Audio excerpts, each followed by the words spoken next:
Hi everyone. While taking the ACE test, I realized how some things that happened in my childhood impacted my life today. Sometimes when you are growing up, you don't realize that other people aren't going through what you are and that it isn't quote unquote normal. I thought that the questions that they asked were very intriguing, and I would be interested to know how they chose those questions specifically.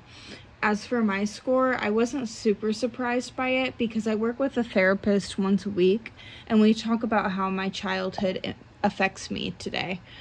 According to Centers for Disease Control and Prevention, some examples of traumatic events children can go through include sexual abuse, emotional abuse, physical abuse, emotional neglect, physical neglect, domestic violence, divorce, separation, and death, parental addiction, parental mental illness, and family member incarceration.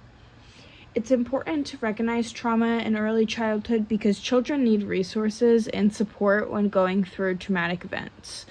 Without getting too personal, I experienced many of these in my childhood, including neglect, parental addiction, parental mental illness, and others. From my experience, the worst thing that you could do is ignore it.